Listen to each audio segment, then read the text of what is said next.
Have you ever booted up a game, looked at the clock and realized 6 hours just vanished? That's the magic of a great open world. The freedom, the stories, the world so alive you forget your own. Today we're counting down the 10 best open world games worth getting lost in. And by the way, this list is not ranked in any particular order. Let's dive in.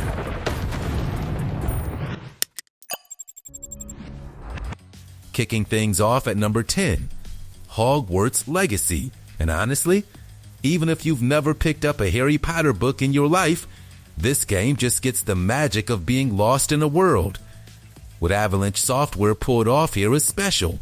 You're not just walking through Hogwarts, you're living in it.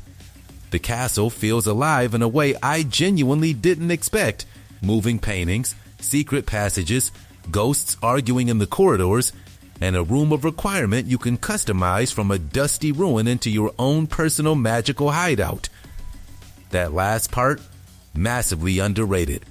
You can spend hours just decorating it and never touch the main quest. The open world outside Hogwarts is what really surprised me though. The Forbidden Forest, Hogsmeade, the Scottish Highlands, it's bigger than people give it credit for. You'll find caves, ancient ruins, bandit camps, and side quests scattered everywhere. And cruising on a broom over the Highlands at sunset? Absolutely unmatched feeling. The spell combat system is fluid and tactile. You're chaining offensive spells, environmental attacks, and counters in ways that feel genuinely creative. Stupefy into Levioso into Incendio was just chef's kiss. Now, is it perfect? No. Some side quests get a bit repetitive, and Quidditch isn't in the base game, which still hurts. But the sheer joy of exploring a Hogwarts that finally feels real makes those flaws easy to forgive. If you've ever wanted to live inside the wizarding world for 100 hours straight, this is the closest you'll ever get. And that's exactly why it kicks off our list. At number 9, Cyberpunk 2077. Now I know what you're thinking, wait, this game? Hear me out, because this one's a redemption story for the ages. When Cyberpunk launched in 2020, it was a disaster. Crashes, glitches, missing features, NPCs vanishing into walls. But CD Projekt Red did something rare in this industry. They refused to let it die. 3 years of patches, a massive 2.0 overhaul, and the Phantom Liberty expansion later, Cyberpunk 2077 is now one of the best open world games on the planet. Night City is the star. It's not just big, it's vertical. Skyscrapers with rooftop bars, underground combat zones, neon-soaked back alleys, and a brand new district called Dogtown that feels like its own war zone. No two buildings look the same. The lighting at night is genuinely cinematic. You'll catch yourself just driving around listening to the in-game radio for no reason. The 2.0 update completely rebuilt the skill trees, perks, and combat. Stealth actually works now. Hacking enemies feels like a superpower. And the police system that used to spawn cops behind you out of thin air, now you get actual chase sequences with helicopters and roadblocks. Then there's Phantom Liberty. Idris Elba shows up as a federal agent, and the whole expansion plays like a spy thriller with multiple endings that genuinely hit hard. One of them gave me one of the most emotional gaming moments of the last 5 years.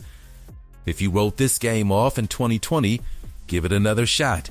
Night City in 2026 is one of the most immersive cities ever built in a video game, and that's why Cyberpunk 2077 earns its place here. Coming in at number 8, Kingdom Come Deliverance 2. And if you haven't heard of this one yet, get ready, because this game is quietly one of the most jaw-droppingly detailed open worlds ever made. Warhurst Studios doubled down on everything that made the first game special and cranked it to 11. You play as Henry, a blacksmith's son in 15th century Bohemia, and this game does not hand you anything. You're not a chosen hero. You're not magical. You're a guy who has to eat, sleep, bathe, and learn how to swing a sword properly without falling on your face. The realism is brutal in the best way. NPCs will react to how dirty you are. Townspeople remember your crimes. If you talk to someone reeking of last night's tavern, they'll literally turn away. The combat system is unforgiving. Every fight is a tense dance of stamina, blocking, and timing where one mistake puts you on the ground. But here's what hooked me: the world. Medieval Bohemia is recreated with such loving detail that historians have praised its accuracy. Forests look like real forests. Villages feel like real villages with their own rhythms. Blacksmiths hammering, farmers herding sheep, drunks stumbling out of inns at sunset. Every quest carries real weight because choices have long-lasting consequences. The main story alone runs over 54 hours, and side content can easily double that. It's not for everyone. The learning curve is steep and the realism can frustrate. But if you stick with it, Kingdom Come 2 delivers something almost no other open-world game even tries: the feeling of actually living in a different century. That's why it makes the list. At number 7, we've got the absolute cult classic, Fallout New Vegas. Built by Obsidian Entertainment in just 18 months, this game somehow became the most beloved entry in the entire Fallout franchise. The setup is simple. You're the courier, shot in the head, left for dead in a shallow grave in the Mojave Wasteland. Most games would call that a tutorial death screen. New Vegas calls it the opening cutscene. What follows is one of the most freedom-packed open worlds ever designed.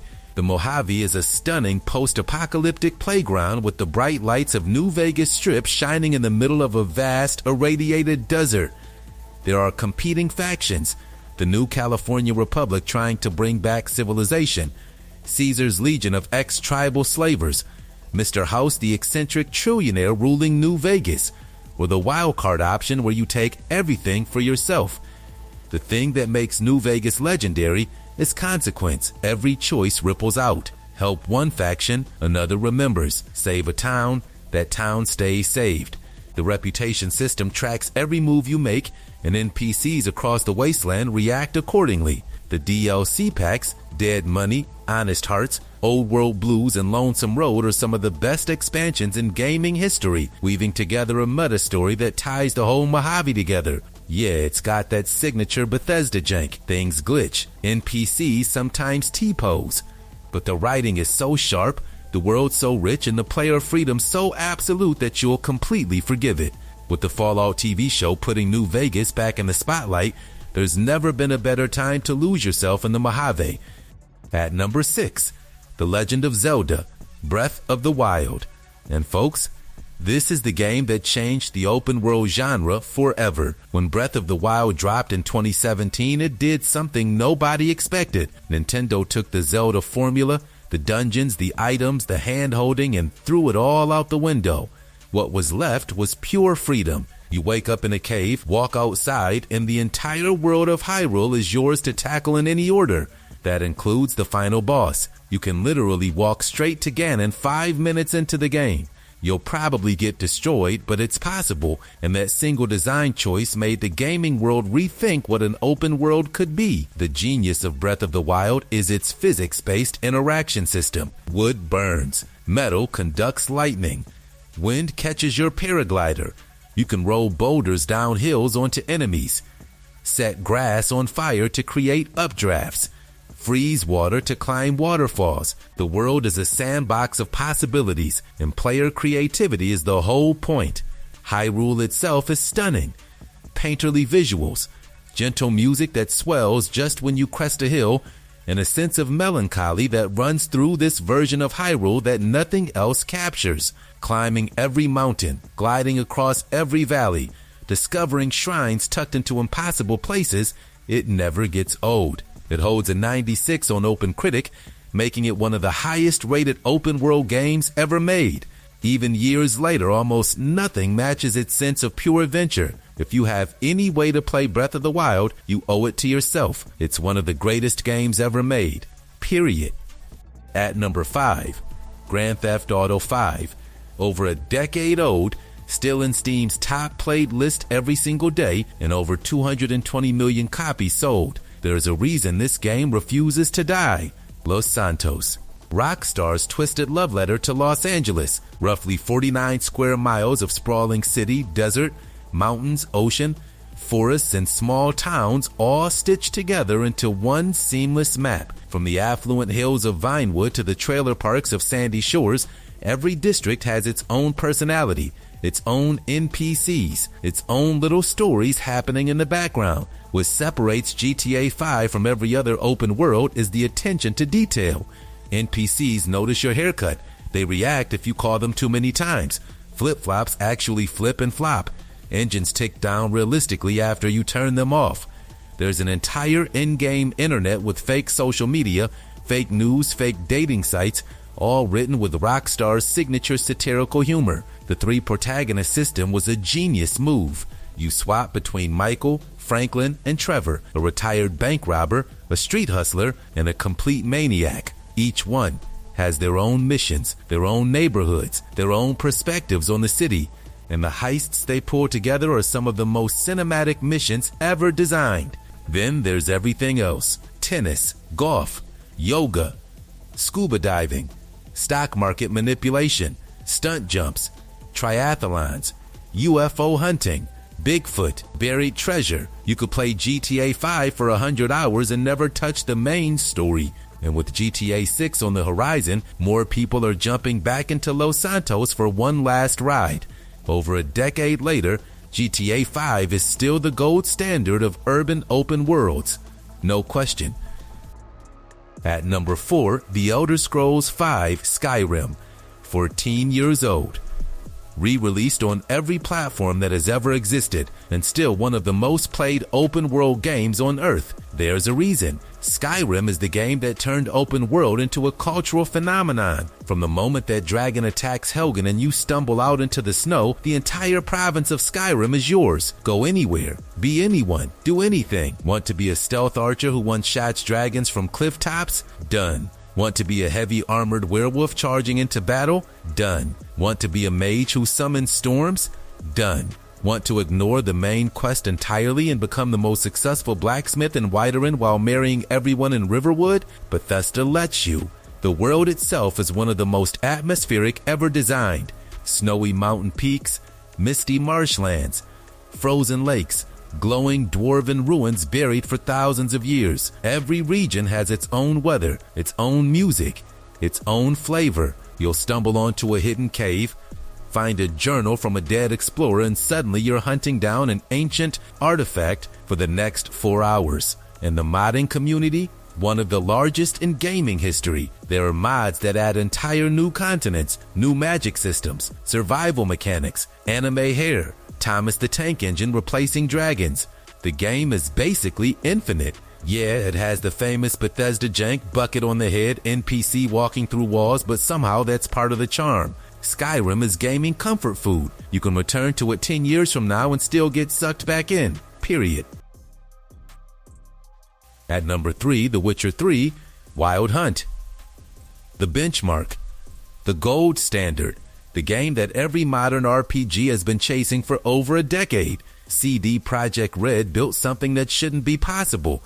A massive open world that spans the war-torn fields of Velen, the canal-laced city of Novigrad, the icy archipelago of Skellige, and the wine country of Toussaint in the Blood and Wine DLC. Each region looks, sounds, and feels completely different. You play as Geralt of Rivia, a veteran monster hunter searching for his adopted daughter Ciri, who's being pursued by a mystical force called the Wild Hunt. But here's the thing. The main quest is only the beginning. The Witcher 3's secret weapon is its side quests. Every single one feels like a main story. The Bloody Baron questline is the most famous example, which starts as a missing persons case turns into one of the most heartbreaking morally gray family dramas in gaming. There's no clear right answer. You'll make a choice, and it will haunt you. Combat blends swordplay, alchemy, magical signs, oils, and potions in ways that feel genuinely tactical once you understand it. You're not just hacking, you're preparing, studying, brewing the right potion for the right monster. And then there's Gwent, the in-game card game that became so popular it got its own standalone release. Even 10 years later, The Witcher 3 looks gorgeous and plays beautifully. With the next-gen update and ray tracing support, it's somehow more stunning than ever. If you've never played it, stop everything and fix that immediately. This is open world storytelling at its absolute peak. At number 2, Elden Ring, the game that took the entire open world genre, lit it on fire, and rebuilt it from scratch. From Software, the studio behind Dark Souls, partnered with George R.R. Martin to create The Lands Between, and the result is unlike anything else in gaming. There are no quest markers, no glowing icons, no press X to follow waypoint. You're dropped into the world, given a horse named Torrent, and told good luck. What follows is organic exploration, a phrase open world games have abused for years, but Elden Ring actually delivers on. You see a castle on the horizon, you ride toward it. You spot a glowing item across a chasm, you figure out how to get there. You stumble into an area too tough for you, you back off, level up, and come back stronger. The Lands Between is massive, 6 main regions, each with completely different atmospheres. Lush green Limgrave, scarlet rot-infested Caelid, mist-covered Liurnia of the lakes, and the towering mountain tops of the giants. There are underground areas the size of entire games hidden beneath the map. Floating ruins. Catacombs. Secret bosses behind illusory walls. And the combat. Sharp, brutal, rewarding. Every boss feels like a final boss. Every victory feels earned. The Shadow of the Erdtree DLC added another massive area that critics called one of the best expansions ever made. Players have reportedly clocked over 132 hours and still aren't done seeing everything. That's the kind of depth Elden Ring delivers. It's not just one of the best open worlds, it's a complete reinvention of what an open world can be. Easily one of the greatest games of this entire generation. And at number 1, Red Dead Redemption 2, the peak, the pinnacle, the most detailed open world ever created. Rockstar Games spent 8 years building this game, and you can feel every minute of it. You play as Arthur Morgan, an outlaw in the Van der Linde gang in the dying days of the American frontier. And from the moment you step out of that snowy mountain camp into the wide open world, you're hooked. The level of detail is genuinely insane. Arthur's beard grows over time.